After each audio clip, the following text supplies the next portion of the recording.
Bonjour à tous et bienvenue sur cette vidéo. Il n'y aura pas de deuxième victoire d'affilée pour le club de Bruges ce soir.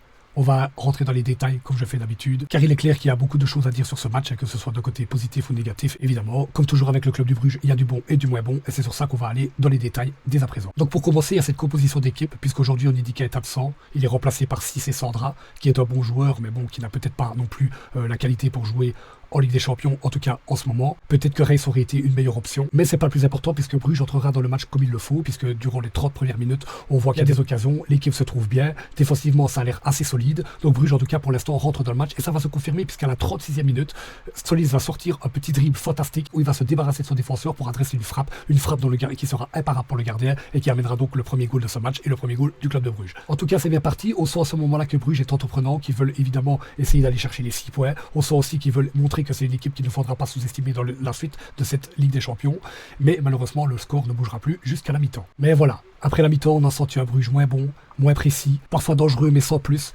en cherchant à se procurer de petites occasions, mais il ne cherchait pas non plus à tuer le match, et c'est ce qui va peut-être amener un petit peu le souci, puisque on sent que l'Atalanta revient tout doucement dans le match, on sent qu'eux aussi se procurent des occasions, et évidemment ça peut être de plus en plus dangereux pour notre équipe, et malheureusement elle ne prendra pas les avertissements qui seront un petit peu plus tôt dans la rencontre. À la 63e minute, on avait bon espoir car on voit Verman qui remplace Tresoldi. Tresoldi avait été bon, mais aussi que Verman n'est plus un finisseur, donc on se dit qu'il rentre pour essayer de terminer un peu plus les actions, pour amener un peu plus de poids dans le jeu. Et c'est ce qu'il fera avec plusieurs occasions, mais malheureusement, il n'arrivera pas à alourdir le score. Et évidemment, c'est là que tout s'écroule. C'est à partir de ce moment-là que ça va mal se passer, puisque alors que Bruges est en train d'entreprendre une action pour arriver au goal adverse, Cissé va rater sa passe, elle sera interceptée par un joueur de l'Atalanta qui va partir en contre-attaque, et à ce moment-là ça va être très dangereux pour le club, il va rentrer dans le rectangle, Jakers va sortir un premier arrêt fantastique, et sur le deuxième malheureusement sera jugé fautif. Encore une fois c'est compliqué, c'est comme avec l'arrêt de Mignolet contre Monaco, c'est un peu discutable, sauf que cette fois-ci je pense que ça l'est peut-être un petit peu moins, mais c'est un petit peu dommage parce que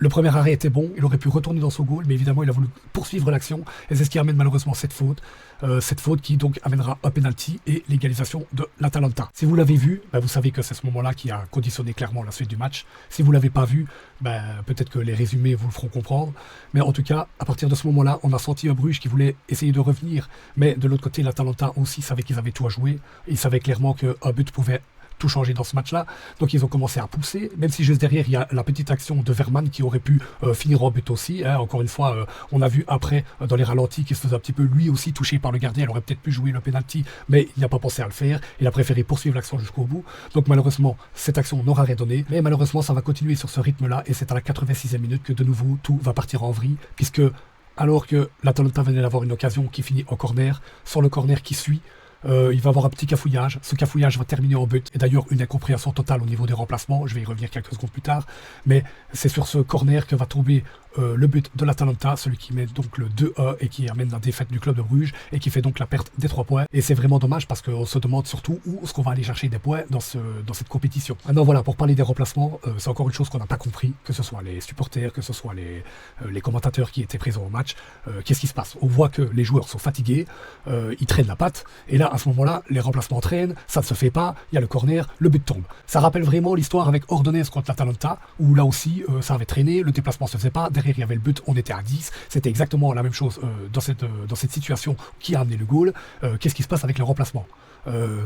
C'est vraiment une question qu'on peut se poser en tant que supporter du club, parce qu'il y a toujours une petite histoire un petit peu bizarre avec les remplacements, ça traîne, est-ce que peut-être Ayhan veut gagner du temps, veut laisser les joueurs un peu plus longtemps sur le terrain, enfin on ne comprend pas, mais c'est toujours quelque chose qui amène un souci, quoi qu'il arrive. Ça aussi je vais y revenir dans quelques petites minutes, mais Ayhan a question peut-être à se poser sur sa gestion de l'équipe, et on va voir ça. Finalement voilà, le club de Bruges est battu, donc ils n'auront que 3 points sur 6 dans cette Ligue des Champions.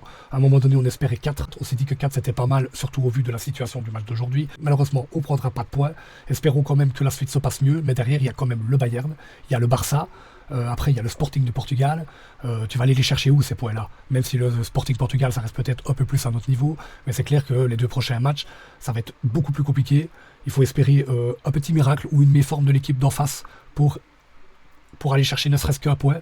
Moi je vous dis voilà, si on prend un point sur 6, je pense qu'on peut être content, vraiment, sur les 2 matchs qui vont suivre, je pense que si on prend un point sur ces 6 là, on aura quand même fait une bonne opération pour la suite, mais en tout cas il est clair que ça va être compliqué, ça voilà, il faut être réaliste, c'est des équipes beaucoup plus chaudes, beaucoup plus compliquées, beaucoup plus difficiles, avec un jeu supérieur et de gros moyens, donc voilà, ça va être très compliqué pour le club, en tout cas ça on sait. Voilà, il n'y a que contre le Sporting, contre Kairat, l'équipe kazakh donc, et ensuite peut-être Marseille, qu'on pourra peut-être aller chercher quelques points, mais en tout cas c'est sûr que ça va être beaucoup plus compliqué pour ne serait-ce que faire le total de points qu'on a été chercher la saison passée. Surtout que voilà, le club de Bruges qu'on a vu aujourd'hui, il ressemble fort au Bruges qu'on a en championnat, c'est-à-dire un Bruges qui n'est pas sûr de lui, qui a un peu du mal, et que l'équipe en face est très bien organisée. On l'a vu d'ailleurs ce week-end contre le Standard, la victoire était très poussive, même voire peut-être un petit peu chanceuse. La semaine passée, 5-5 contre Westerlo. C'est une bonne équipe Westerlo, mais prendre 5 buts face à cette équipe, c'était pas en tout cas ce qu'on peut attendre d'un club comme le club de Bruges. Ensuite les matchs avant c'est pareil, c'est un petit peu poussif. Donc voilà, on a un Bruges qui a beaucoup de mal pour le moment. Ça se répercute un petit peu en Ligue des Champions, en tout cas sur cette rencontre-ci, c'est ce que moi j'ai ressenti.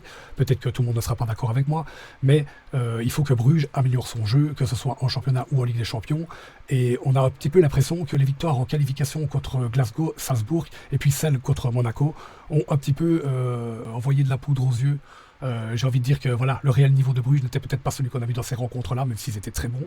Et peut-être que c'est plus malheureusement celui qu'on a vu ce soir et celui qu'on voit au championnat depuis le début de saison. Donc on peut quand même un petit peu être inquiet et espérer que l'équipe va devenir un petit peu plus régulière, même s'il faut avouer que dans ce match ils ont quand même pas été mauvais non plus, hein. Ils ont quand même été bons, limite la victoire de l'Atalanta est aussi un petit peu à l'arrache, donc c'est clair que Bruges ne méritait pas non plus la défaite, mais voilà, ils auraient dû tuer le match au moment où ils l'avaient en main, et ils l'ont pas fait, et ça se paye souvent pour les équipes belges. Ça, c'est pas la première fois qu'on le voit. Encore une fois, ça s'est répété ce soir, ça nous coûte très cher, puisque évidemment, on repart avec 0 point de cette rencontre. Maintenant, on va revenir un petit peu sur Mkhitaryan. J'ai l'impression que ça devient un petit peu compliqué pour lui ces temps-ci, parce que voilà, il y a encore une fois cette histoire de changement, là, qui a été un petit peu bizarre. On se rappelle aussi du cas d'Ordonez l'année passée, au moment d'Aston Villa, je l'avais expliqué un petit peu plus tôt dans la vidéo. Il y a eu le cas lors du premier match de championnat où Seyss et Spillers, qui étaient titularisés comme back, changeaient de position en cours de rencontre. C'était quelque chose de bizarre aussi, puisque ça nous a donné l'impression qu'ils n'avaient pas la même mise sur l'équipe. Ensuite, il y a eu le cas Onidika contre Monaco, qui sort et qui est complètement déçu de sortir alors qu'il restait 10 minutes de jeu. Il y a le cas Mignolet et Hackers, donc encore une fois ça a été apparemment imposé par la direction de faire une rotation entre gardiens. Il y a aussi Skoras qui jouait pas beaucoup et qui donc a dû partir du club, alors que moi je trouvais quand même que c'était un assez bon joueur et que quand il jouait je le trouvais pas non plus mauvais. Il y a Nilsson qui joue pas beaucoup énormément non plus dans l'équipe, et enfin il y a Lucas Vermand donc qui est revenu depuis 2 matchs mais qui n'est pas titulaire. Alors Tresoldi est un très bon joueur, je trouve qu'il fait le boulot pour l'instant, il a fait ce qu'il faut, il a marqué plusieurs buts, mais Vermand est là et lui aussi ne joue pas. Donc voilà, toutes ces petites histoires l'une dans l'autre commencent à devenir un petit peu compliquées, j'ai l'impression, pour Ryan. Surtout qu'au championnat, ça ne va pas trop. Alors j'espère pour lui que le match contre les Rangers et Salzbourg n'était pas une sorte de faux espoir, parce que derrière, peut-être que la direction sera plus sévère si ça ne suit pas.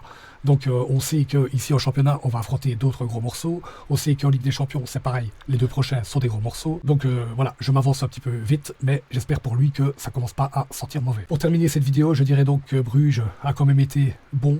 En tout cas, moi, je l'ai trouvé bon pendant une grosse partie du match. Malheureusement, voilà, au final, encore une fois, c'est la victoire du côté de l'Atalanta. C'est peut-être un peu immérité, mais peut-être que Bruges, je pense, en tout cas moi, aurait pu pousser plus, aurait pu chercher plus, tuer le match, encore une fois, comme je l'ai dit, au moment où il l'avait en main. Le résultat aurait été différent. Malheureusement, c'est pas ce qui s'est passé. Donc j'espère qu'on aura un meilleur Bruges lors des prochains matchs. J'espère que vous avez pris du plaisir en regardant ce match-là. J'espère que vous avez pris tout simplement du plaisir cette soirée, puisqu'il y avait beaucoup de matchs en Ligue des Champions. J'espère aussi que vous avez éventuellement pris du plaisir en regardant cette vidéo. En tout cas, je ne sais pas quand on se reverra, mais à la prochaine!